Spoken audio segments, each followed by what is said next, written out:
Hey there, folks. Now that we've got the Game of the Year feature behind us, it's time to return to, the episode structure proper. So let's dive through all the news I've missed over these past couple episodes, and then get into this next episode of Random Encounter. So Tina Ola's crowdfunding Chronicles continues, and the first game I missed was BROK the InvestiGator. Who's a gator? Who investigates? Get it? Anyways, very reminiscent of the Disney afternoons. It makes me think of specifically Tailspin, and it just looks really neat. Cool kind of RPG graphic adventure vibes. I'm not quite sure. Either way, check it out. The Sky Left Us was another entry and a great looking visual novel. So if you're into that, go give this one a look. The art style is fantastic, and hopefully the story is just as grand. And then there is Beacon Pines, which is just delightful looking. Some fantastic looking art design in this one as well. And again, got a lot of little animal people going on in it. The one-player missions continue, and Caleb Curry has taken a good look at Transistor with the glitch in Transistor's systems, an in-depth kind of breakdown of what does and doesn't work with Transistor. And Josh Lewis, who's brand new to the site, wrote right on the heels of a lot of the announcements we got from Nintendo this past week, and of course getting Skyward Sword coming out is fantastic. And Josh wrote, "Don't lose hope for The Legend of Zelda's 35th anniversary celebration just yet," kind of addressing what he hopes to see and what fans can hope to still expect, that just that announcement wasn't all there was got going on. We're going to get more. There's going to be more things. And I'm so excited as a Zelda fan, and that's where I'm going to leave that. We have another game primer, this one from Wes Iliff, who was on the show last episode. So you want to get into the Shin Megami Tensei series. That's a big one. There's a lot of games in that series, and I know very little about it. I've only just kind of scratched the surface by finally playing a Persona game for the first time with Persona 5 Strikers, so I'm not sure if I'm sold, but this article is great at selling you on it and shows a lot of the finer points of it. Jono mentions it during the episode as well, so give this one a read if you are at all curious about the Shin Megami Tensei series. And then, of course, I just referenced it, but for some reason, if you're under a rock, the RPGFan Games of the Year 2020 overall awards and the staff awards have been done in a big awesome feature, so go check that out if for some reason you missed it and want to see the best of last year. And so to expedite things, I'm just going to gloss over, we had a whole bunch of reviews come out, some really great game releases like Atelier Rise of 2 and Persona 5 Strikers, and then some smaller little ones like Dragonborn, which is a neat little legit Game Boy title. Like, there's been some really cool stuff released, but I'm not going to go into it because otherwise I'm just going to add another 5 minutes to this intro. Suffice it to say, our reviewers are kicking it, and you got a lot of great reading ahead of you if you haven't been keeping up on the site. Bundled in there, though, we have a couple previews to highlight that dropped in there. Nikki Fukuri took on the Project Triangle strategy demo and gave her impressions on it. I've gotten into it a little bit myself. It's pretty neat. Anyways, check out her thoughts, and let's hope that you have a little bit more work to put into it. Abe Kobolansky is the other one who previews King Arthur Knight's Tale, and this just looks dramatic and awesome, and I don't know. If you're into Arthurian lore and again want another great strategy RPG, then go check this one out. And lastly, I'm going to round out the news with the one music review we had from Hilary Andreff. She covered the Celtic Link, themes from The Legend of Zelda, and it's just fantastic. I had this album as well. It sounds great. Her review is solid. Go check out the review and see if this music is for you, and I really hope it is because it's so good to listen to as you have been in the background. Anyways, that's it, listeners. Let's dive into episode 209 of Random Encounter.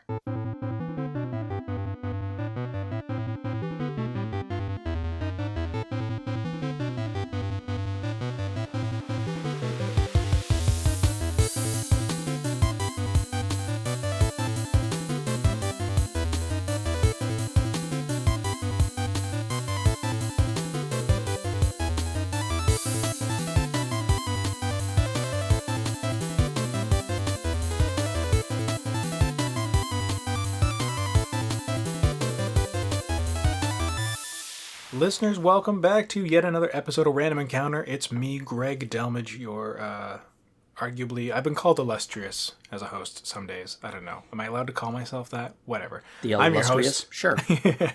Thank you. My co-host, Jono, is here, as always. Hello. Backing me up, validating my illustriousness. And we're here to chat with some of our staff about diversity in games in a different way than when we had the Pride in Your Party encounter back last.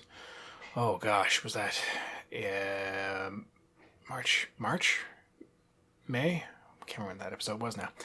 Either way, we're going to be looking more at the representation of ethnically in games. I think that says more about the last year than it does about your memory. That's fair. But yeah, we're going to talk about the ethnic diversity as explored in games as best as two white guys can, which means we're going to do our best to do a lot more listening to a couple of our teammates here who are more representative of the audience we're looking to reach out to.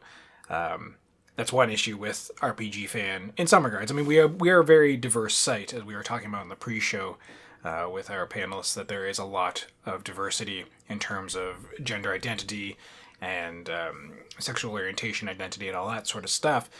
We're a volunteer site, so whoever volunteers, that's who volunteers, and we just don't have a lot of ethnic diversity at the site, but we still have a few people who have plenty to say on the matter.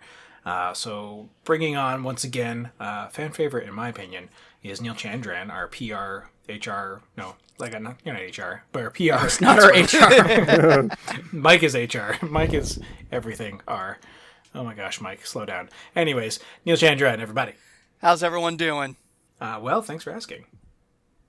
And that was the moment for you, dear audience, to answer. We'll assume you are doing varying degrees of all right to great, since you're listening to us today.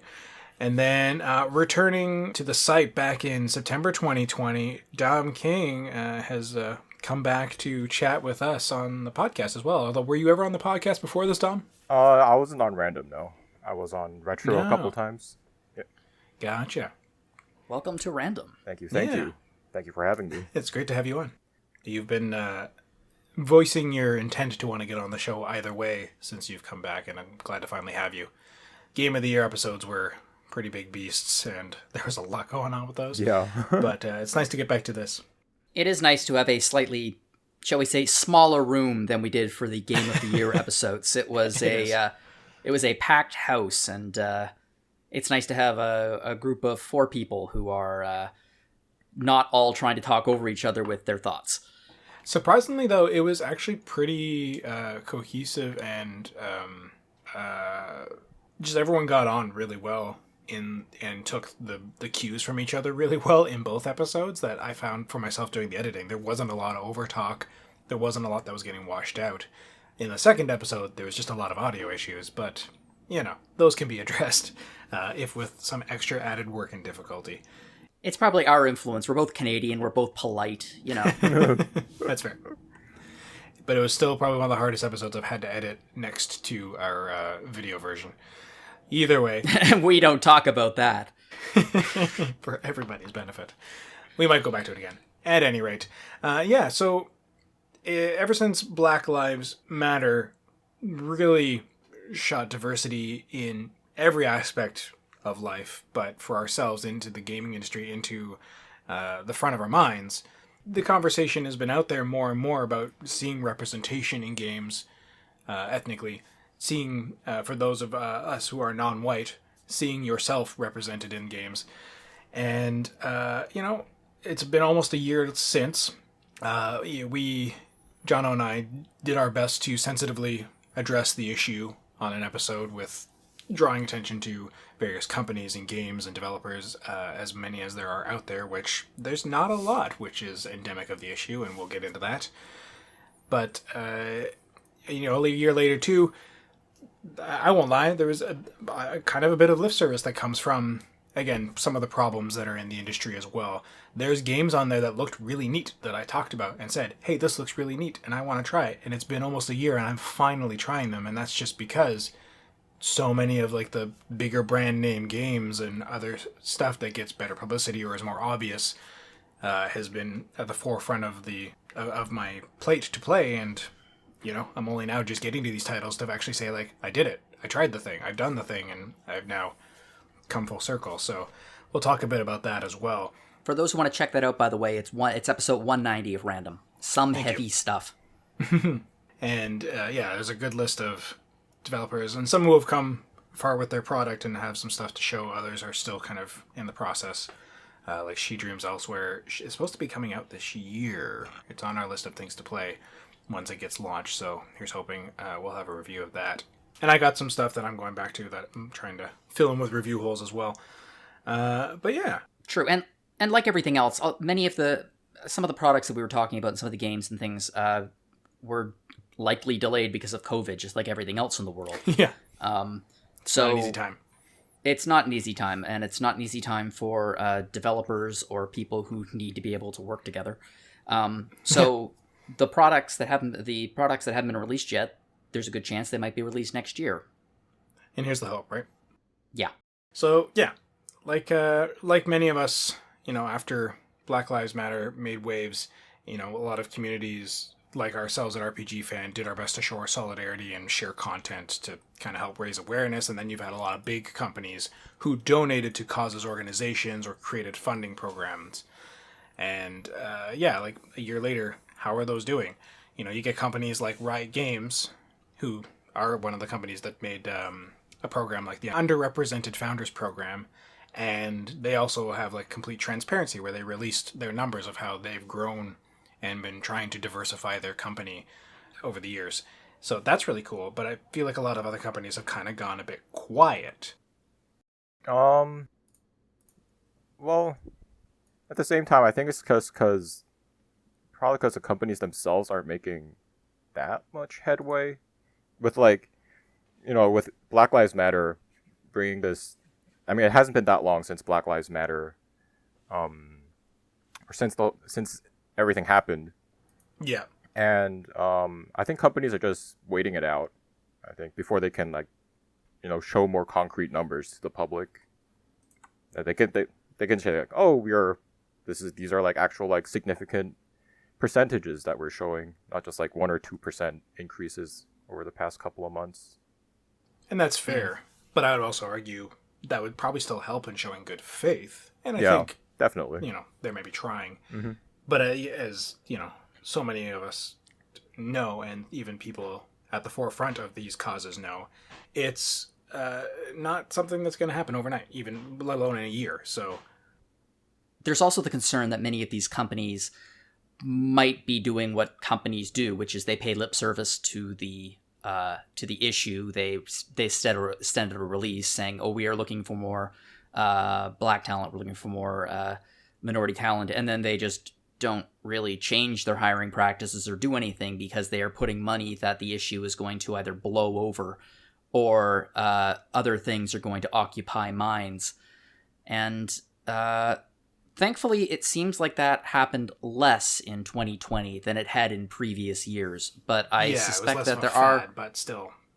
I suspect there are still many, many companies that are having some significant... I don't want to say conversations, but the conversations stifled within the organizations themselves because they're hoping this just goes away. That's not something that is a good thing. Obviously, it's something that needs to be addressed. But I mean, the reality is that especially from what I saw on Twitter and things like that, after the summer of 2020, a lot of people made a lot of noise about how they are going to be adding black developers. They're going to be highlighting products. They're going to be doing a lot of things, and then nothing really changed too much. And maybe you're right, Greg. Maybe it is just it went a little ways, and it'll go a little ways in the future. But I don't know. I'm feeling a little bit discouraged about it, to be honest. And it may be the COVID thing too, like you said. Like, yep. And Dom's right. Like it's possibly incremental at this point. So yeah, I feel like if we look at games released like 2-3 years from now, like after, let's say, like roughly like a full development cycle, I feel like that could give us a better view of exactly how much these companies did during this period where Black Lives Matter really came to the forefront. Yeah, it'd be a lot more indicative. You're right. Mm-hmm. Mm-hmm. Well, in reading about all of this and just brushing up so I wasn't completely talking out of my white, cis, male privilege butt for this episode. For this episode. Well, in general as well, but specifically for this episode, because when we're talking about these matters, it's delicate enough as it is. and I'm sure I'm going to misspeak, unfortunately, and I'm approaching all this with the best of intentions, and I welcome any constructive criticism, but I am doing my part to also not put the labor on others to educate me that I should be educating myself. That being said, resident writer, awesomeness, social media person Eva Padilla shared a great article by Ash Parrish over at Kotaku that was talking about how diversity is shaping up in the AAA gaming industry and how the industry is looking to grow, where she hopes it's kind of going to go. And yeah, she raises some really great points, and a couple of the things that really stood out to me, at least right off the bat, that I wanted to ask Neal and Dom about yourselves, and to a lesser degree myself and Jono. One thing she does talk about is that I hadn't really thought of myself because of my privilege was character creation. And it's great that now there are so many games that allow for character creation, so you can try and make a reflection of what you are, how you feel in the game. Some that do it well, and others to a lesser degree. Cough, Cyberpunk 2077, cough, cough. No. But they tried, but they still missed the mark based on what they were touting. But one thing she did bring up that I hadn't even thought of, and I read another study that kind of looked at this as well, called Exploring the Perceptions of Race on Video Game Covers, where they looked at the 20 of the best-selling games from 2010 to 2015 and put them through like a test subject group, ultimately coming away that there was an inadequate representation in cover art. And that's the thing that Ash Parrish brought up, that yeah, with all this character creation tool set you have and trying to allow people to see themselves represented in the screen and how they want to play, why not translate that to the marketing? Just because all the marketing still comes out very whitewashed. And again, I never thought about that because I'm that privileged audience, so I just was like, cool, that's a cover. I see it and it's a thing. But it's a valid point. Like, why isn't there, Black Shepherd and White Femme Shep, for example, right? Is this something you two have noticed, any of you have noticed, I guess, growing up and seeing game cover art and stuff like that, or just seeing how character creation is handled in games? Like, how do you feel it handles your perception of the play world? Yeah, it is a complex issue, especially considering how just diverse the audience of gaming is. I remember back when I was a kid playing Nintendo, it was always just, okay, it's just a toy for kids and whatever. And it's now we're seeing, we're seeing people of all ages are playing games.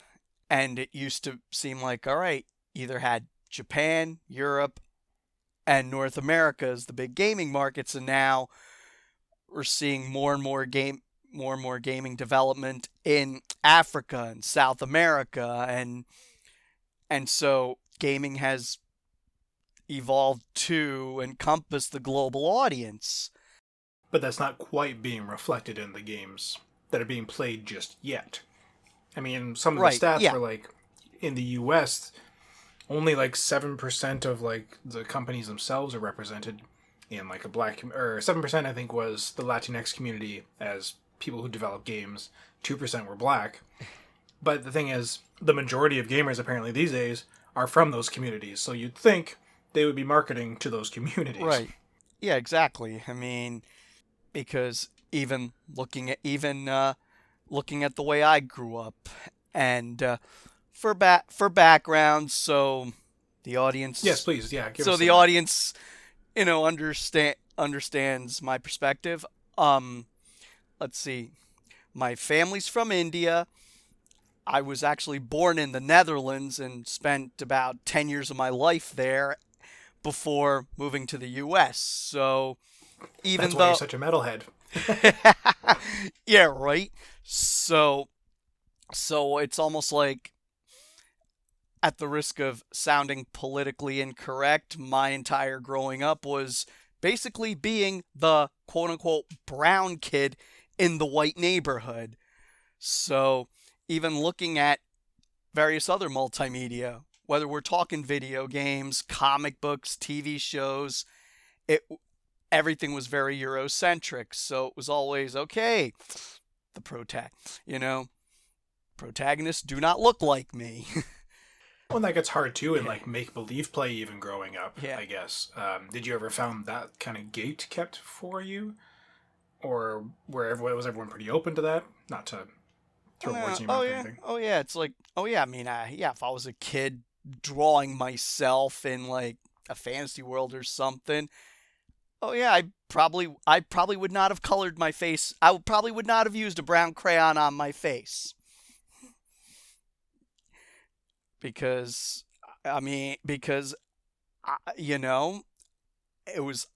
always the oddball. I was always different, and all I wanted was just to be normal white kid like everyone else. It's only as I got older that I really embraced my uniqueness and my identity.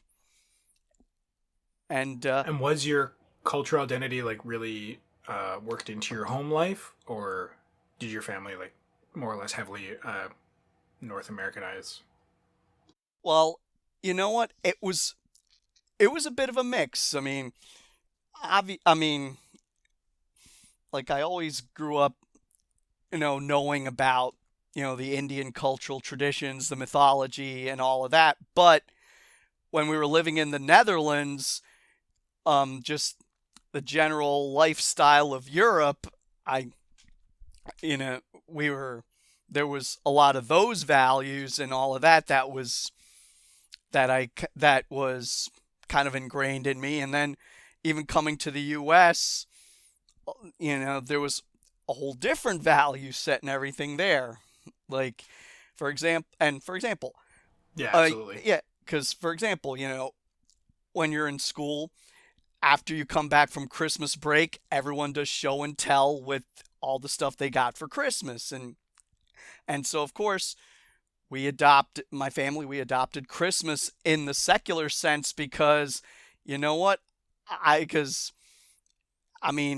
stuck out like a sore thumb in my neighborhood anyway, just for the way I Right. for the way I looked. So it's like, you know what? So my parents figured, you know what? We don't want this kid to like be a complete odd one out. So you know what? We'll do Christmas. I could still, come to the classroom, do my show and tell of the cool stuff I got, and at least, be able to kind of connect with the peers that I was going to be sharing the community with.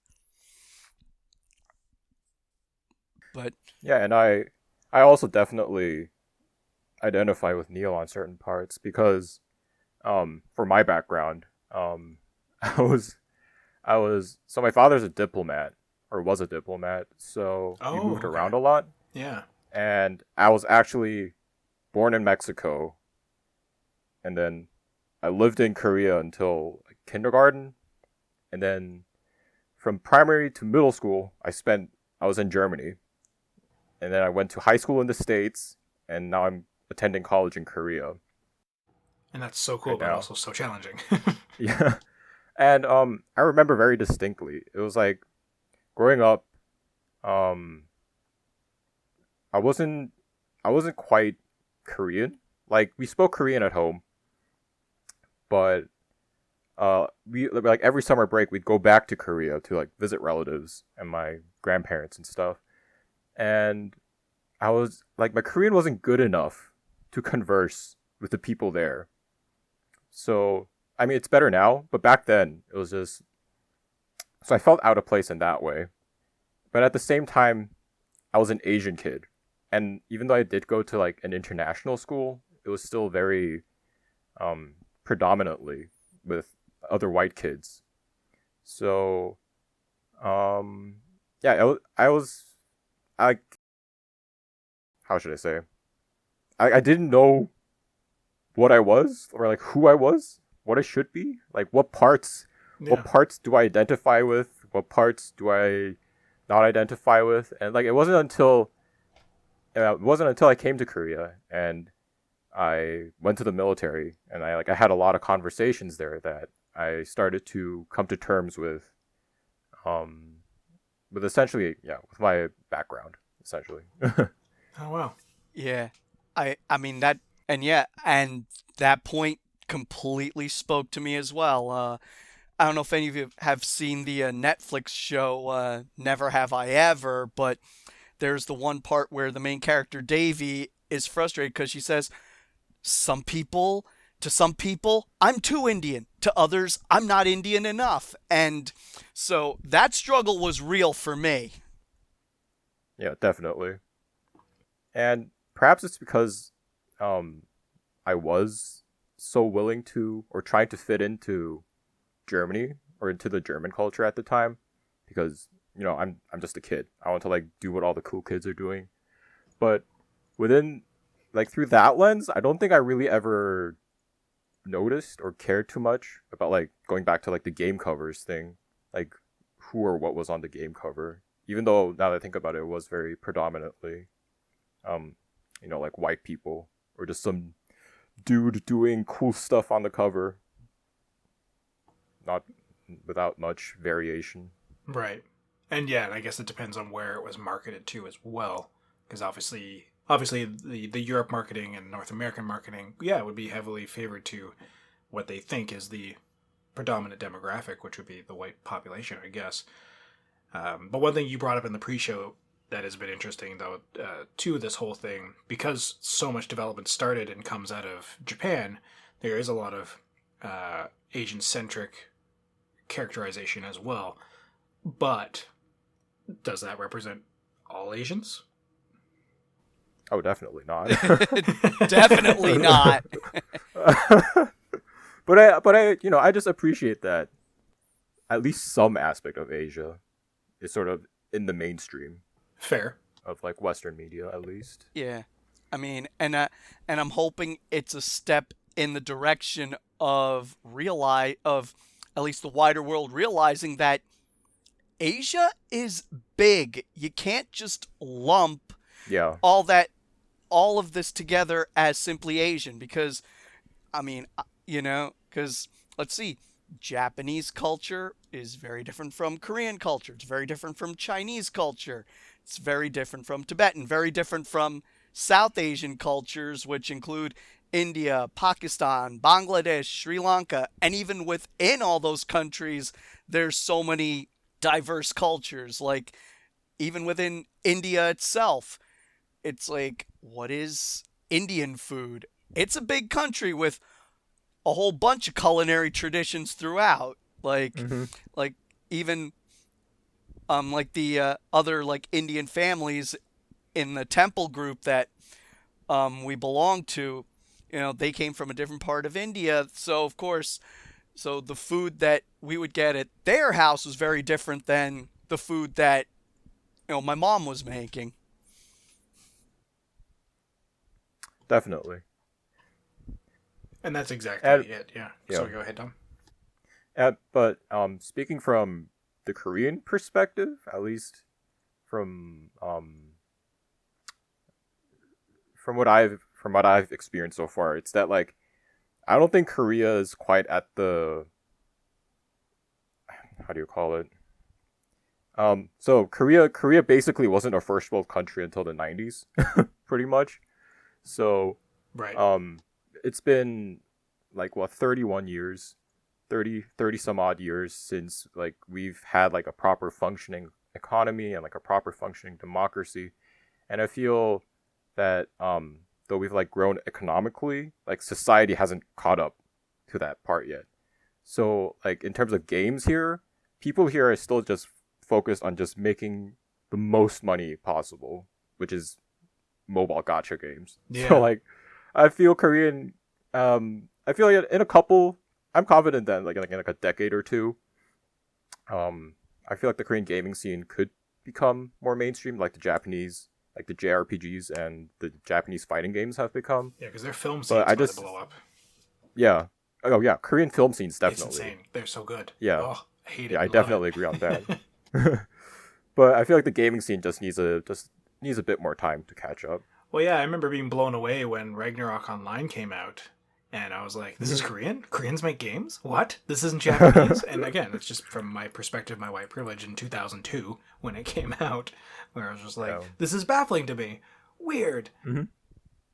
But like, yeah, I don't blame you. It's because like Korean society is still very much, it's very much focused on success being measured as like in terms of money. Right. So even if your game is critically acclaimed and like it's lauded by all the critics as like the greatest, one of the greatest games of all time, if it doesn't sell well in Korea, that's like not considered a success. So people working with like that kind of mentality still, which is understandable. Already in an industry that's so cutthroat about that whole what is a fiscal success as well. Yeah, exactly. And I just feel like people need some time to grow out of the mindset now that Korea has achieved some level of economic stability. And I really hope that is the case. Dom, I was curious when you said that it's success is measured financially more than anything else. Is that within Korea itself, or would that be internationally? Like, which would be more important, shall we say? That's interesting. Because let's just take Korean cinema for example. Like if let's say a film did incredibly well within Korea, but did not do particularly well in the international market, but there was a film that did incredibly well in the international market. Just out of curiosity, which do you believe would be held to a higher esteem by that measure? I would say probably. I mean, unless the film wins international accolades like Parasite did, I think the film that does better regionally within Korea would be better regarded, because then it's also more well known. I wonder if it would be the same thing then in terms of video game and the development of the video game industry there. If it needs to be homegrown, literally homegrown, and then something will break out, so to speak, to the international market. Yeah, I mean, the most successful Korean game to date, I guess, is PUBG. Well, yeah. But the thing is, like, gaming in Korea is still a very maligned pastime. It's still a very like it's not productive. It's weird because we have net cafes, which are basically huge hubs of just high-end PCs that people go in to play games on, and they're everywhere. They're everywhere in Korea, and they're super cheap. But at the same time, like, the culture is still so still very much against gaming, just as like a healthy pastime, as like a stress reliever. It's very much against it. So yeah, and I feel like the one way people try and like justify, like, hey, like, gaming isn't just a waste of time. Look at how much money I'm making. And I feel like that is one of the the social back and forths that like Korea still has going on right now, which makes its current gaming development scene not quite exciting, I guess, from a creative standpoint. Right.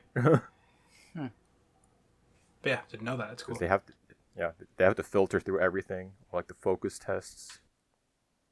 Yeah, to deem what's going to be fiscally viable. Out of curiosity, what I mean, I know I'm asking you these questions as if you should know the answers offhand, and I don't mean it this way, but what would you say is probably the most popular gaming platform there? Probably, I think it's either the PS4 or the Switch. Even more so than mobile? Yeah, I correct myself. Probably mobile is first, and then it's either the PS4 or the Switch. But if people could, if people could afford, or maybe if net cafes didn't exist, I feel like people would have a lot more gaming PCs as well. Oh, right, yeah, but there's no demand. Interesting. I feel that we do have, at RPGFan, and I mean, I've talked about this in the past, and I am very firmly in this place where we do have a bit of a blind spot where it comes to mobile gaming and how popular it is, because everyone has a phone. Everyone has that platform. Therefore, that is where a lot of the money is. Yeah, definitely. And I feel that's where a lot of the game development would happen in countries, especially that don't really have large, already established gaming industries, because again, that is where the money is. Online gaming on phones. With all the joys of loot boxes and microtransactions. Well, exactly. And I mean, the infrastructure's already there that everyone has a phone anyways, whereas, how much less cost effective it is to ship in consoles, and then localize imported games and such. That makes sense, yeah. Exactly. To loop it around to kind of where I was talking about, and thank you again both for sharing and being so honest with your background and where you've come from in terms of emotionally, developmentally, and such. I appreciate the honesty. With growing up, then, and not just in RPGs, just gaming in general, you both spoke to the fact that you didn't really see yourself as much in media, or you were just trying to adapt to the local norms to fit in. So yeah, like you said, neither of you really made much note of it until thinking about it just now, about how there is not much representation on the box art, so to speak. And what about in the games themselves? Like, what are some of your formative game experiences, and what were those like for you? Or were you looking for yourself in there? Did you care? Did you just supplant yourself as an analog for the character? Like, how did that all work? You know what? I mean, for me, when I was playing games as a kid, I wasn't exactly looking for myself in the game. I was just, okay, all right, this is Mega Man. I'm getting him to jump and shoot and defeat all these things.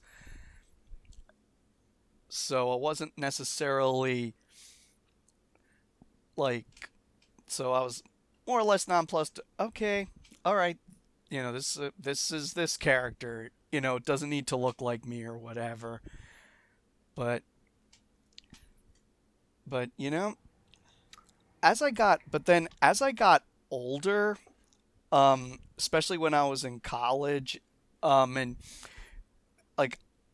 people started asking me more about my ethnic background, and because growing up I just did not want to be the weirdo Indian kid. I wanted to be like, the normal American kid like everyone else, and I would be like rebellious against my culture and stuff. And then as more people asked about it, I was like, oh my goodness, this is something interesting. And in terms of video games, I will never forget, I was playing Persona 2 Eternal Punishment, and I encountered these beings called the Gandharvas, and my mom walked into the room and she goes, "Does that say Gandharvas?" And I said, "Yes." And she says, "Would you like me to tell you about them? They are very significant in Hindu mythology." And I said, "Oh, neat." Yeah. And I said, "Sure." And she was telling me how they and their female equivalents, the Apsaras, were served as liaisons between mortals and the deities. And I was like, oh, that's pretty cool. So of course, seeing something from my culture represented in a cool form in a video game, and that actually opened communication between my mom and I and made me want to explore my cultural background a bit more. That was cool, and that's actually a big reason why I became a super fan of the Shin Megami Tensei series, because it was showing icons from my culture that I had initially spurned as a kid as something super cool, and I was like, wow. As I got older, I was like, I like being Indian. This is neat and interesting. I was like, and it was like, oh, I'm embracing my uniqueness now. That's really neat. Mm-hmm. Yeah, there's a lot of that, I guess, again, and that's something we all will talk about, but just that kind of the representation's not quite in the forefront, but it's there somewhere. It's even like in Final Fantasy with Shiva, in that strange representation of that. Like, there's a lot of appropriation that happens, especially for sure. because Final Fantasy's Shiva is not at all like the Hindu god. Not that I claim to know much about it, but I do know enough to know that is very true. What over you, Tom? Yeah, for me, similar. My story's kind of similar to Neal's in that, like, when growing up, and like I'm pretty young relative to the rest of the staff Careful. on RPGFan. But That's another diversity topic in and of itself. But essentially, I grew up in the era where, where first-person shooters were just like supreme rulers of the gaming industry for for most of my teenage years. So I was playing a lot of those games, and I didn't really think. I was just like, oh wow, I get to hold a gun and I get to shoot people on screen. That's kind of cool. But definitely I think my most formative gaming experience was in Mass Effect 2, and I think that was the first game I played where I could really like customize the way my character looked and then actually be able to see them in game, because Mass Effect's a third-person shooter. Right. And I'd be playing, and my mom would also just be sitting on the couch behind me at times, and she'd be like, "Oh, this character looks like you this time." And I'd be like, "Yeah, isn't that really cool?" Yeah. And and I feel like that was definitely one of the first times where I, appreciated being able to play as myself, essentially. And I feel like that definitely made me how do I put it? Or that was one of my first steps towards RPGs, and then also very much looking at character creators in them to now. Right. Yeah. And I loosely threw that out there, actually, again, in the pre-show, because, you both work at RPGFan. You both were, I believe, fans of RPGFan before coming to the site as well. And therefore fans correct. of RPGs. Exactly. So, and Don, that's basically speaks to the example or question I was asking in the pre-show of just, do you find yourself attracted to the RPG genre because you're able to find, or at least fabricate, more representation or something more that speaks to you as a person? Not necessarily ethnically charged, but I feel like in some ways RPGs definitely make it easier for you to insert yourself into the story and be involved. Not that like games without character creators can't do that, but RPGs have character creators and RPGs in general definitely give them that very unique edge in terms of immersion and storytelling.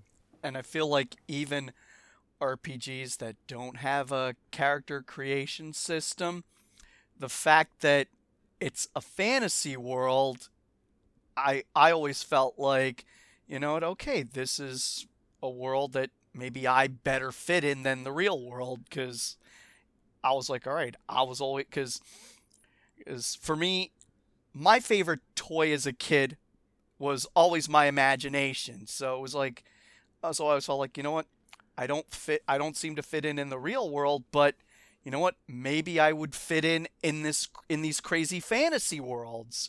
So I got drawn to RPGs, even if, my avatar character didn't necessarily look like me. I could feel like, you know what, maybe this is a world that I could belong in, because it's a crazy fantasy world with all kinds of crazy fantasy beings, and like, oh, all right, maybe there's a place for me there.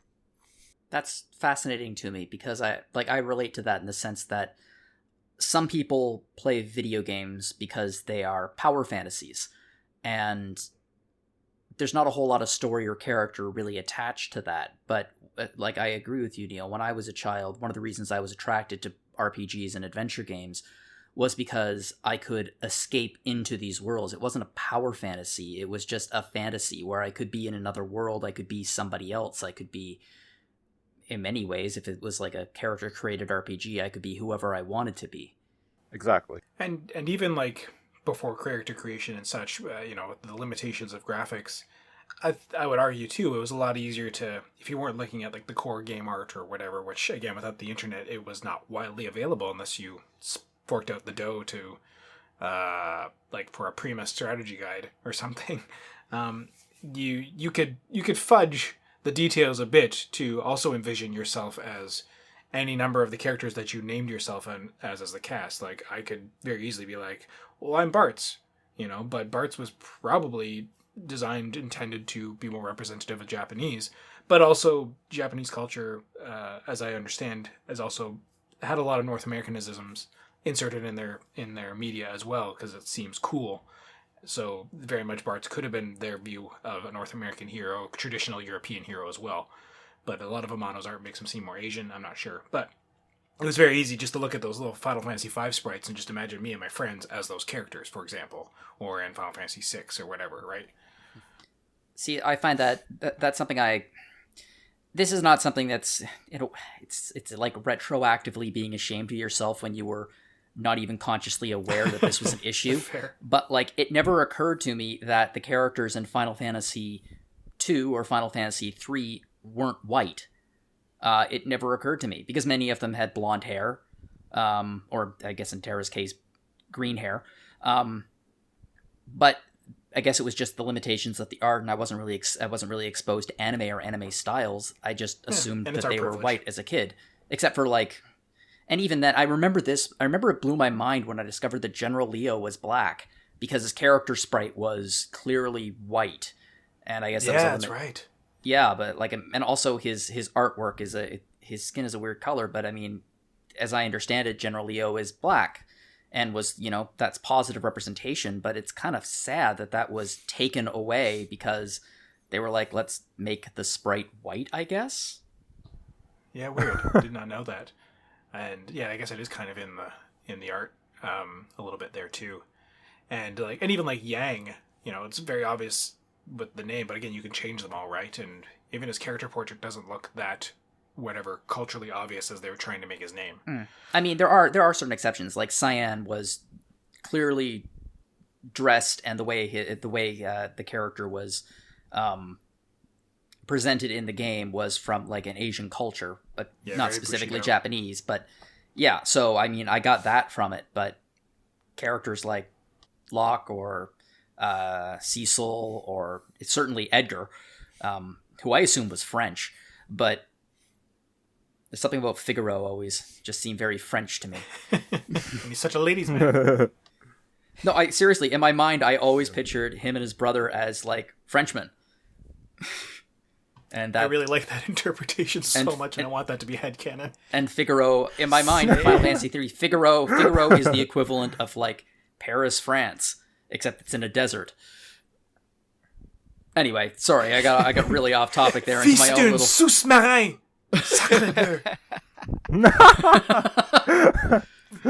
That'd be great. Anyway, yeah, exactly. But I get it. Like, I mean, again, it's the same for me. Like, it didn't occur to me until much later, growing up and having more exposure and intelligence in general, and more openness to other cultures, to realize, oh yeah, a lot of these are probably rooted in this. I mean, and you're not wrong. Like, Locke was probably intended to be an European analog. I would be shocked if he was intended to be Japanese out the gate or not, or Asian in some way. But it could have been as well, for all we know. But it's, yeah, we couldn't have known better. That's the interesting thing I find about anime art styles. Like, let's just take, for example, the first anime I was ever exposed to, and I suspect the first anime that a lot of North American kids were exposed to was Sailor Moon, who is who's blonde, and her friend, like Sailor Venus, is also blonde hair, blue eyed, and but they're Japanese. Clearly, they're Japanese. They live in Japan. But at the same time, in my childhood mind, I never really put the connection together that these were Japanese people, because and it's the localization too, right? Yeah, and the localization as well. Mm-hmm. So, I mean, everything's confusing when you're a child. And that's a big conversation within that too, that like if we had Derek Heemsbergen on, and I've seen I think he wrote his thesis, I think, about this. I think it was him, or he shared somebody else's. I cannot remember now if it was his writing or not. But just the idea that it's hard for localizers to decide where do you keep the core traditional Japanese aspects of the original work as opposed to what do you North Americanize for the audience without losing the integrity of the story, or like where does it serve the story, where does it not, kind of thing. And it's interesting to see how those things kind of get altered and censored. And I was the same way with Sailor Moon, even though there's a literal like Japanese temple that Sailor Mars lives and works at the same time, there's still a party that's like, but they're North American girls. But they're not. They live in the same area as Phoenix Wright, and they all go eat hamburgers. Yeah, because and when you talk about this, the first game that immediately came to my mind was the original Persona game, which was first released in, I think it was the late 90s as Revelations Persona. I mean, we all know it as, Shin Megami Tensei Persona, and we know based on Persona 3 how Japanese it was, but in the North American version, it was completely Americanized. Like, the main character sprite, his long black hair was made to short red hair. I mean, and the town of Mikagecho was changed to Lunar Vale, and the craziest thing of all was one of the characters in the Japanese version, his name is Masao Mark Inaba, and he's basically like your Japanese kind of skate punk type kid who wears a knit cap. And for the North American localization, they made him a black kid with a baseball cap, and which I guess that's sort of a step in the right direction, but also what? Yeah. I mean, a kind of step in the right direction, but his dialogue was. I mean, I hate to use such a meme term, but his dialogue was cringe, saying things like, "Don't be trying to play me." I'm like, this doesn't sound right. It was just tokenism. Yeah, pretty much. And one of the ways he contacts demons is by dancing, and Mark Danced Crazy became whatever the late 90s version of a meme was. And I'm like, I know, right? And it's like, and I'm like, I'm not quite buying that this is North America, because these kids are clearly wearing Japanese high school uniforms. But of course, I don't know, like I said, all the Japanese kids were given American names.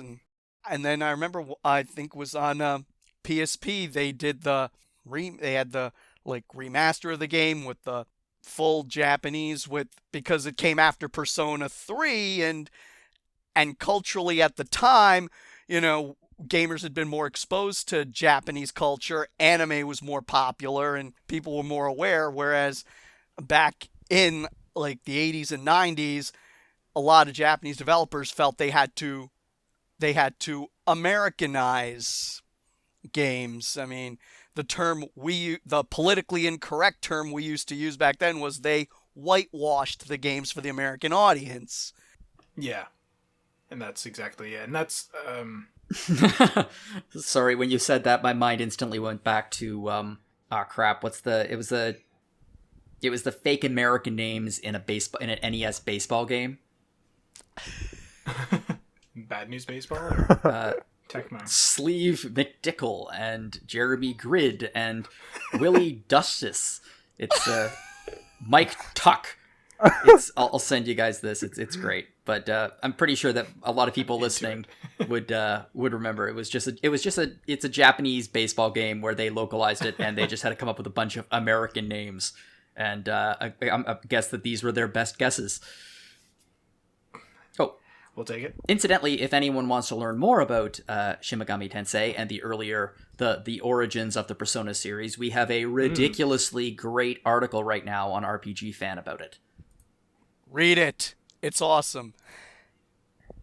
Yeah, West did such an amazing job of this article. As West does.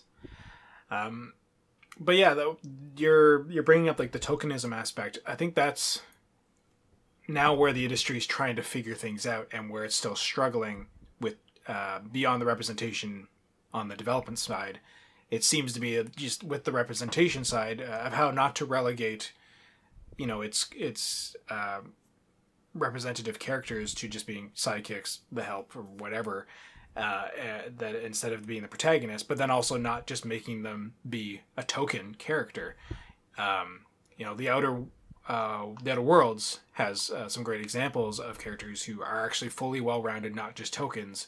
You have Nyoka, who's a black monster hunter character, and then you have Pavarti, who also represents the asexuality community, as an engineer and is of Southeast Asian descent. Neal, have you played The Outer Worlds, or is it just I have not played it. No, but I've heard good same. things about it. If you like New Vegas, Fallout New Vegas, and you want more of that, well, this should be the game to play. But you've touted how great Pavarti is as a character, Jono. And again, this is through your own privilege and lens. You can't really, I guess, speak to too much of her cultural descent aspect. Oh, I adored her. I mean, ignoring that she was just a great character. She was endearing. She was wonderful. She has a gigantic friggin' hammer that she slams people with. She is by far the most brilliant person on the ship. I mean, she's a great character. Actually, you're right. The Outer Worlds is a pretty good. There's some decent representation in the Outer World. There's also, in Fallout games, there's some decent representation as well. Which the Outer Worlds was inspired by. Like Fallout 4, there's everyone's favorite Minuteman, Preston Garvey. But there's also X688, a courser from the Institute.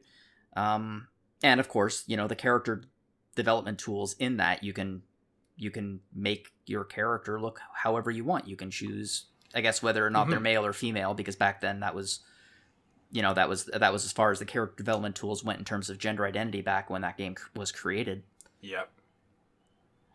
And then you see it in Cyberpunk as well. But that's the thing, like, it's either they do a good job of just being like, well, we did it, but then you're just kind of ticking a box by just throwing a character in there and just being like, see, look, they're black, but you've just put the skin on some generic whatever character, which on the one hand, cool. And this is, I guess, the question I have for Dom and Neal, like, do you prefer where they kind of take a more...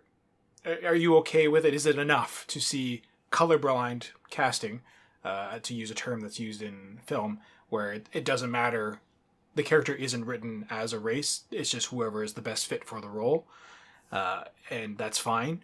But then some of them obviously don't get enough to them. Or do you prefer to see things where...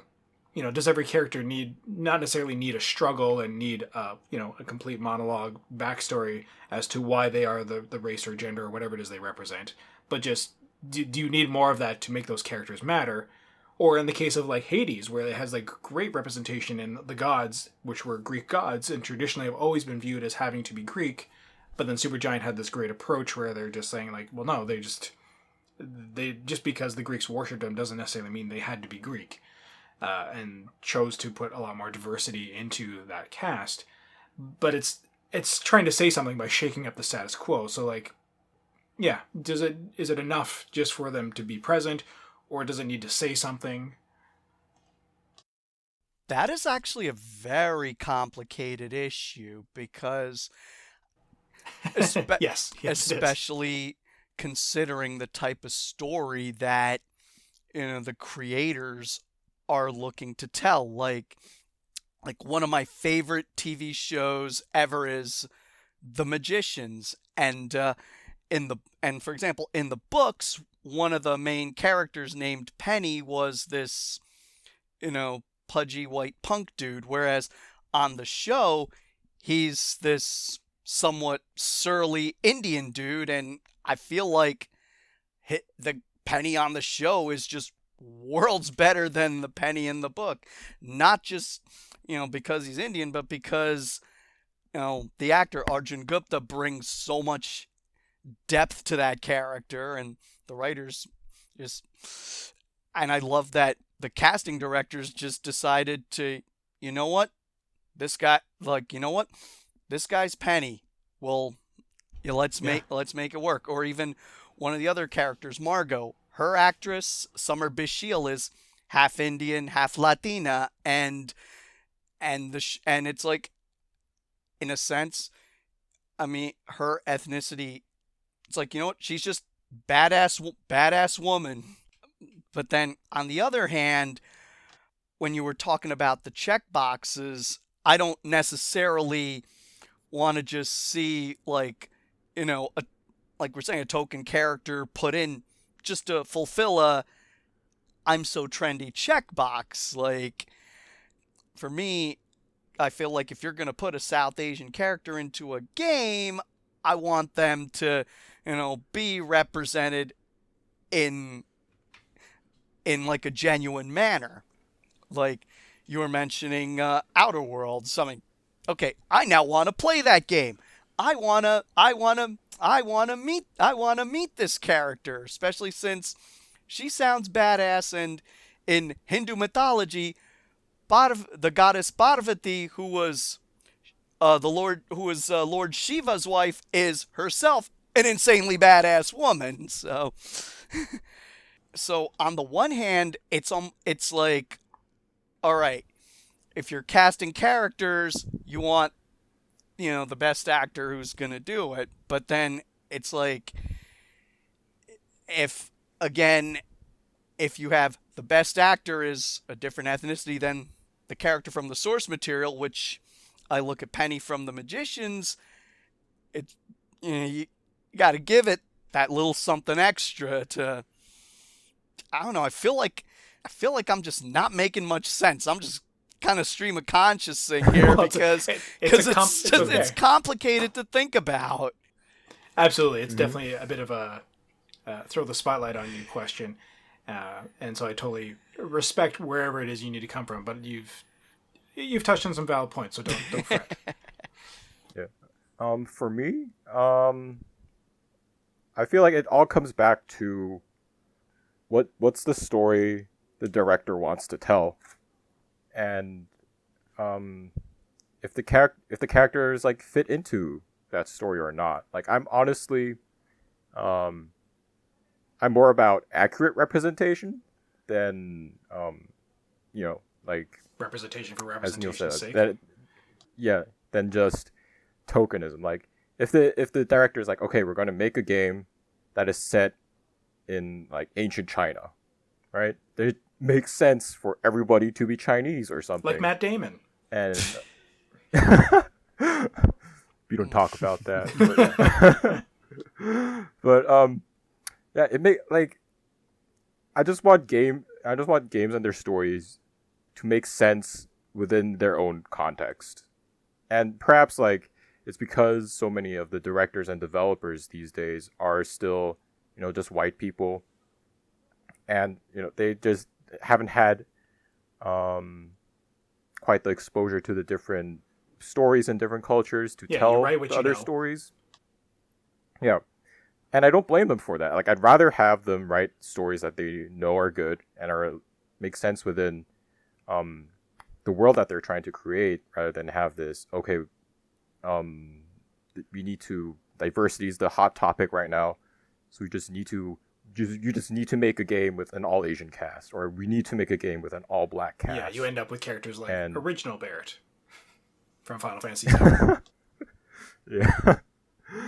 And so if anything, I'm saying I want accurate representation. And I feel once you know, maybe Asian people and like South Asian people and black people, like more of those people get into the positions of where they can like direct the game story or like write a game story, that we'll see more of these yeah, we'll see better representation. Yeah, which is a bigger conversation than we can really do and like do justice in the hour-ish that we have of, because that all goes into, you know, the real issue of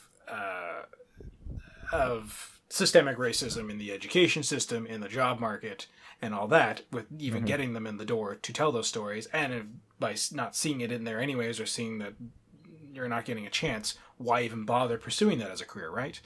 So that's Right. a whole other thing. But exactly, it's still endemic of the problem.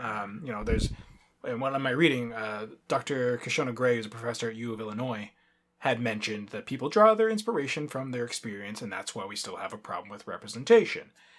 So there's like I mentioned earlier, the statistics of the representation on the company side, and that the people aren't in those leadership positions. So you have these white execs who don't even know that it's a problem because of their privilege or because they're just not surrounding themselves with that culture, like you're saying. They don't know, so they don't know they're doing anything right or wrong. But then now it can arguably swing the other way of, well, now we got to tick the boxes to make it the hot button. So we need to find that middle ground, but nobody knows what that is because we haven't had it yet. It's interesting. When you mention colorblind casting, and specifically people saying, and storytellers saying, well, you write your own experience, and my experience is white. I mean, when I was in theater, and I would be helping someone cast a show, or I'd be writing my own work. Yeah, I mean, my own experience would be informing that, and my own experience would be informing any scripts I wrote. But something that I was consciously aware of was that though my experience informed what I was writing, and maybe it was because I was an actor too, I recognized that the actor's experience would inform the character that I was putting down on the page, and they would be the ones lifting it off the page. Yes. So I felt that if you're a writer and you put like this character is like a white person on the page for no reason other than it's just your experience is white, well then it's what you're directing in your mind. It's what you're directing in your mind. If you're doing that, stop it, because you're like you just Jono hands smacking him. Stop it! You don't need to. Let's a main character in a script. I'm writing a story about myself in New Glasgow, Nova Scotia, Abercrombie video, the whole 9 yards. But I don't need to put myself as white, because that is putting a limitation on the possibilities of what someone could bring to that character. Yeah. And that's something that I've had to learn as a writer. That's something I've had to learn as a writer, because as I was writing, different in an audition room, different people of different ethnicities would walk in, and they would not look like the character that was in my mind, and they would deliver something that was I wrote on the page, and they would deliver a performance that was better than I came up with in my head. And it was a lesson that I had to learn, that if I just create characters, if I put my own experience on the page, but I don't try to specify what the gender, the sexuality is, a lot of possibilities can come out of that I could not foresee. It's so rare that color of the skin or the gender means so much to the character's journey that they can't just be whatever. There are some specific circumstances for sure, but I think the majority of characters we see can be anything. You're absolutely right. There are specific circumstances, but I do believe that a lot of racist bullshit gets thrown around from writers saying, well, it's my experience. And that's just bias. Subconscious and bias. That's just bias. But one thing I'd like to say that I feel like ties in like a lot of the points we've been making, like, is that a lot of the storytellers we're seeing, like at least from what I'm seeing among South Asian storytellers and all, episode directors, casting directors, we're seeing more of that in like TV shows, like Netflix shows, things like that, comic books, and even in terms of film, but not seeing enough of that in the video game industry, which ties back to an earlier point that several of you made, that diversity within the industry is still not quite up to the level as it is in, say, television or stage theater or even comic books. Yeah, like, it's great that we're getting more actual representation on the casting. Although, what was it? Clancy Brown, is that his name, the actor? Yeah. Abe was mentioning that Clancy Brown voices your parent regardless of what ethnicity you choose to represent, whether you're white, black, and as good an actor as Clancy Brown is, it's just they couldn't have gotten. I mean, it's costs, obviously, it comes down to that, but I think they're doing a better job now of also the industry's called itself out on. Actors have called themselves out on in both film, TV, and in voice acting and everything. Just that the representation matters there as well, and there's enough of those actors there to accurately play those characters. So that's easier to, I guess, approach than, say, finding the engineers that just aren't receiving the training. But I get exactly what you're saying, yeah. Yeah, which goes back to the point Dom and I were both making where, you know, we don't want representation just for representation's sake. I mean, we want the representation to be genuine. And like you said, we're only seeing that in, like, and I think I said it too, we're only seeing that in indie titles, because those are the people who are like, well, I'm fed up with not being able to have my ideas achieved at the big budget company that I work at. I'm going to go make my own basketball court, taking my ball, and going home. And, you know, then you see things like I finally got to, like, as I said at the beginning of the episode, a couple of the games I talked about last year. One of them is Aurion, Legacy of the Kori-Odan, which comes from Kiro Games Studios, which is Central Africa's first professional game studio. And, you know, they got a decent publisher to publish them, which gives them a bit of help and gets them out there. It's a very rough game. I'm very early on, but it's also a really cool Afrocentric, however you prefer to say that, fantasy world. And I want to know more of it. And it's very cool. Like, they have some very cool ideas. It's just clear development, training, all that's not quite there to make it all the most cohesive, smooth experience. It's a little janky to play, a little stiff in the controls, but like the combat system's really neat. You go into this really cool, like, instanced kind of fighting game almost kind of thing with combos and stuff, but you still level up and get stronger and learn new moves as you go with your character, who is the descendant of the Kori-Odan in this, like, African kingdom village thing. And it's so neat. I mean, I really wish I won't be putting it in my review, but they have some, like, dope ass action sequences that you can't recreate yourself, but they are really cool, highlighting like, you have this one woman who is your teacher, and like you have this cool trade-off sequence where the two of you are fighting together, and your character like kicks a guy at her, and she like suplexes him into the ground. It's rad. Anyways, there's some really cool comic book style action sequences, and I think the rest of the game has been, or like the further in the story, they're now doing graphic novels and such. But I would love to see this game get a AA or even AAA budget to see this concept come to life. And then you've got, as I mentioned, Riot Games' Underrepresented Founders Program. There's the Wagadu Chronicles, which is a complete, again, African-centric inspired fantasy world. There's a 5e Dungeons & Dragons book out there, which I think is what they've been largely focusing on at the moment, because they have an MMO that they have in development. There's been a bit of concept art, but it's been pretty quiet about it since like October 2020, so we'll see where that goes, but I do hope to see more from that. And then another one I mentioned was Treachery and Beatdown City, which, despite what Steam says, I don't know if it's as RPG enough for our coverage, but it's super fun to play. So, highly recommended if you like your, if you like Double Dragon and like Final Fight and stuff like that. It plays very much like that, except like instanced little combat sequences. And you have, again, combat combos that you can execute. I'm still very much in the tutorial phase where I'm learning all the different characters and how they fight against each and every type of enemy, because there's different kind of strategies. There's a lot more strategy than your traditional beat 'em up. There's HP, you got stamina points. I'm not sure if you level up and stuff yet, if I've gotten far enough or not, so we'll see. But if there is more of that, then it counts and I'm reviewing it.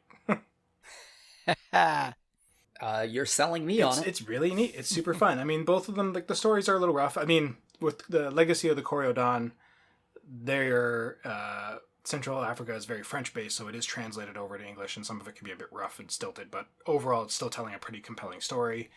I think it's just a two-person project for Treachery and Beatdown City. They're both one-man production companies, New Challenger and Hurricane Works. Like Sean Alexander Allen, who's at with New Challenger, worked on like bigger game companies and then went off to kind of do his own thing. And I think now is working on some VR stuff. But with this one, it's very much supposed to be a black comedy and pokes fun at a lot of the just how the perceptions of his culture and everything. And yeah, you have to save off-brand Barack Obama. who's been kidnapped and is being held by ninja terrorists. So it's ridiculous and great, and definitely has the odd moment where you're just like, okay, stop with the jokes, move the story along, but I still like it. I get what they're trying to do. It's very tongue-in-cheek. And there's another studio, I want to know what they're doing because they look so professional and chic. Brassline Entertainment, I mentioned last time around. And now they finally have a game with a title called Corner Wolves, but there's still nothing really about it except that it's going to be representative of Black and Latinx culture and putting those protagonists at the forefront. Great. Their presentation as a company, super chic. But I don't know anything about them. I want to know more. That's all I want. Either way, I recommend looking into all this stuff if you haven't. It's some pretty cool stuff, and I'm glad I finally made the time to do it, especially since stepping a bit further back from reviews at the site has allowed a bit more free time for some stuff like this, so it can be a slow roll review project for me. And sorry, that was a lot of information very fast. I was very excited. I know, and all I'm thinking is, I am just so glad that a lot of these stories are getting a chance to be told in some kind of medium. Like, I remember it was a year or two ago, I caught wind of this comic called Malaika, Warrior Queen by Roy Okupe, who's a Nigerian immigrant, and I was like, and this comic book was amazing. I mean, it was a historical fantasy that had a lot of nods to African history, and it made me realize that this is the second largest continent in the world, and I know next to nothing about it. Maybe it was the, kind of Eurocentric education I got over the years, but the first thing I thought was, I need to learn more about this, about these places that I know nothing about. And that's when I started delving more into history and seeing how, like, the Ming, how, there was interconnection between Africa and China. The Ming Dynasty was trading. There was trade going on between Africa and India, and all kinds of interesting stuff. Like, some of the during, and I think one of the first universities in the world, I think was co-established by Africans and some of the Indians who came over back in ancient times. So it's like, I'm glad to see developers like Kiro Games saying, why wait for Gandalf to come take me on an adventure? I'm gonna go on my own adventure. And I've heard rumblings that that several indie South American developers are trying their hand at turning their countries and their culture stories into video game forms and things of that nature, and I'm just like, this is cool, and to go back to what Dom was saying earlier, how working in gaming and gaming culture as a whole was kind of frowned upon in Korea. The idea of developing video games is not even a blip on the radar in India yet. Of course, you watch any Marvel movie, you see tons of Indian names in terms of the CG effects people. But I caught wind that a small Indian developer created this game called Raji, which is described as a kinder, gentler god of war, and I'm like, cool. Yeah, which Hillary talked about a bit on a past episode, and I don't know which number. Jono may or may not get to it before I know. But yeah, it sounds rad. Sorry, carry on. Again, so you know what? So while there's still a long ways to go in terms of all kinds of representation, whether we're talking ethnic, gender, age, whatever, the fact that I'm living in a time where their steps in like the right direction is great. Like, you know, like seeing, for example, like a Netflix show like The Unlisted, where the two main characters are two cool like Indian teenagers. I'm like, wow, I wish I had that growing up, but you know what? My nephews get to have that. Or in terms of gaming, look at a game like Indivisible. Yes, it takes place in a complete fantasy world, but the protagonist, Ajna, definitely has some South Asian qualities in terms of her name and her look. I'm like, yay, my nieces can kind of play. It's like, wow, this is something my nieces could play, and they can kind of see themselves in that. Yeah, here's a badass girl who, kind of has a similar look and a name as me. Yeah, that's important. And so I'm just glad that, you know what? Do we have a ways to go? Absolutely. But am I glad that I'm alive to see that there are, steps being made in the right, steps being made in a positive direction, at least towards representation of my ethnic group? Absolutely. Yeah, and that's a beautiful way to phrase that sentiment. Incidentally, episode 196. Thank you. I thought that's what it was, but I didn't trust myself. 196, trying some new things. There it is. Good advice there. Mm-hmm. Well, I guess that brings us wrapping around to a bit of a close. I mean, obviously we could go on. Yeah, and well, I mean, I know that we are working on a representation for RPG Fan. There are no shortage of RPG fans of color on YouTube and elsewhere. And like two of my favorite, Player Essence, a gentleman named OJ, does really, really, really great wrap-ups of news and huge RPG fan, no affiliation with the site RPG Fan, but and I mean, still one of my favorite YouTubers is Pelvic Gaming, Lady Pelvic. She is so damn good.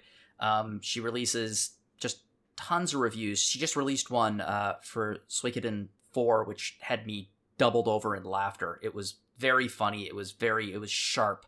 So yeah, those are two people that, if anyone's out there, check them out because they're awesome. Does anyone else have anyone? Just curious.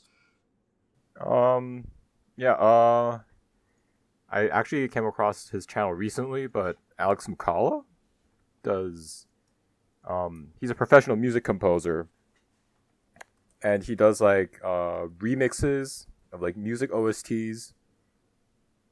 And the thing is, they're all great. They all slap. So, and yeah, and he's black. And I looked for Alex McCullough, and there's a guy wearing American sweatsuit pants golfing on a golf course. This is not him.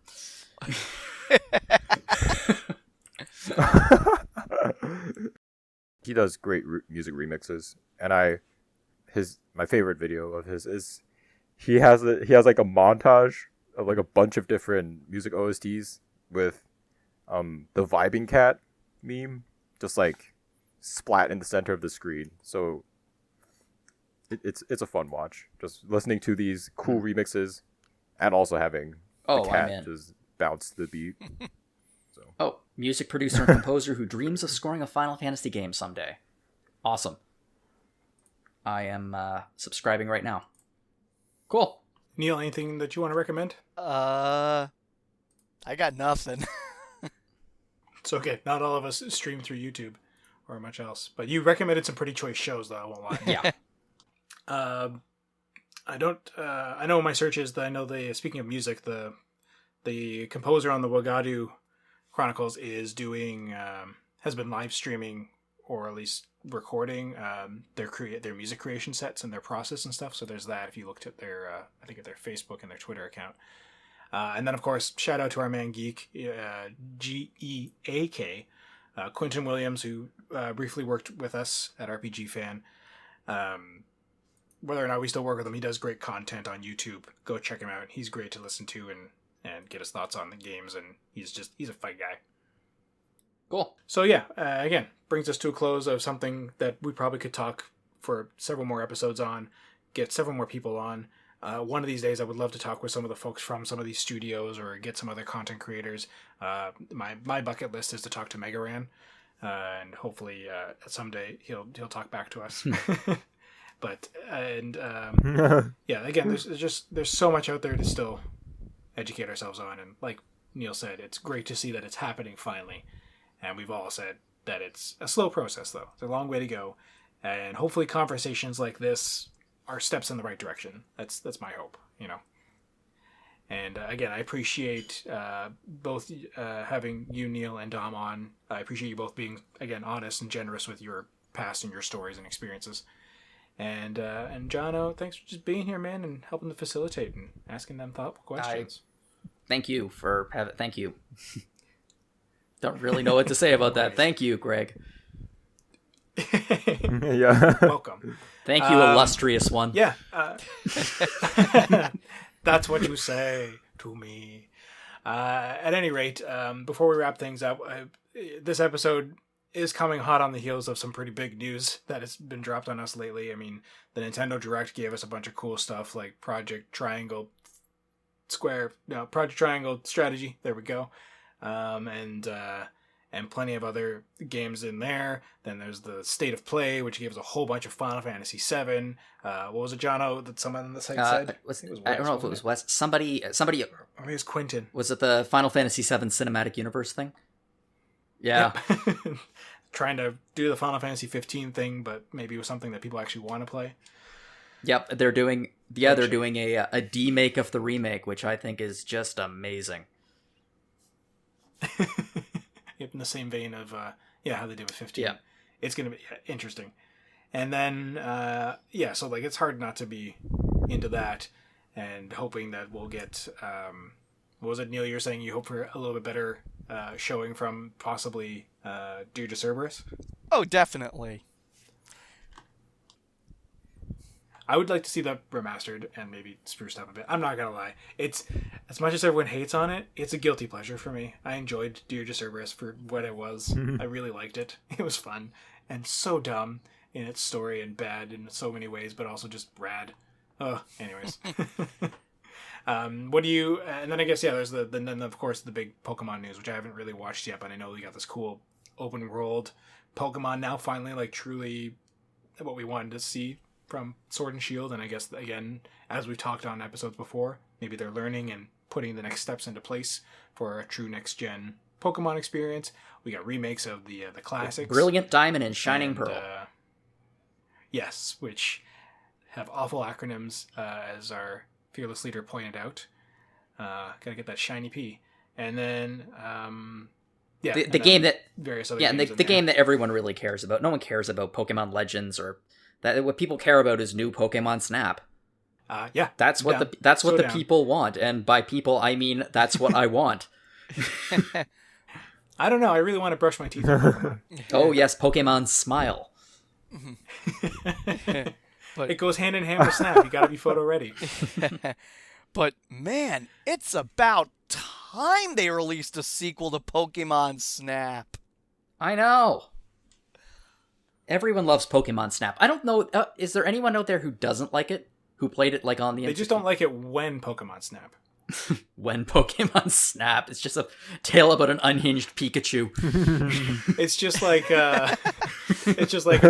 Sinnoh's funniest home videos, and it's just like Pokemon that just can't take it anymore. I mean, can you blame them? Pokemon Snap, right? So yeah, before we wrap things up, quick hits for those of us who've been in on the news of it all.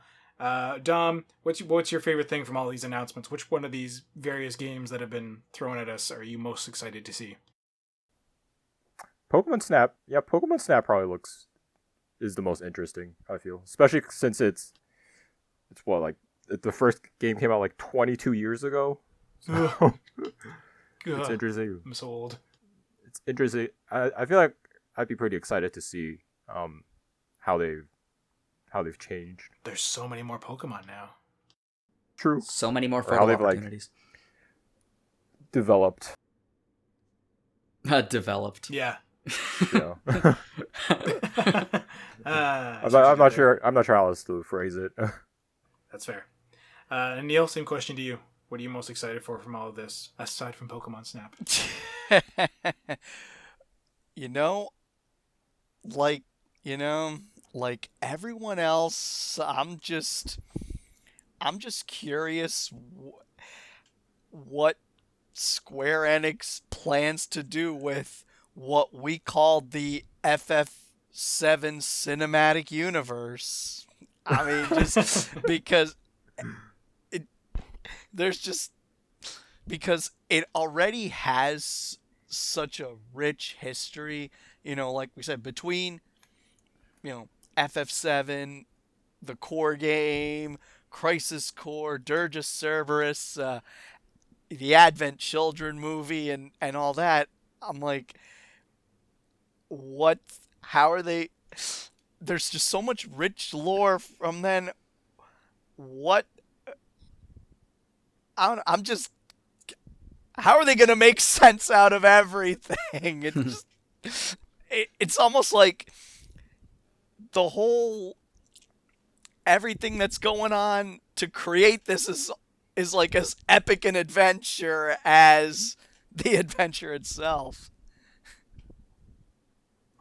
Yeah, it's fair. I mean, it's always.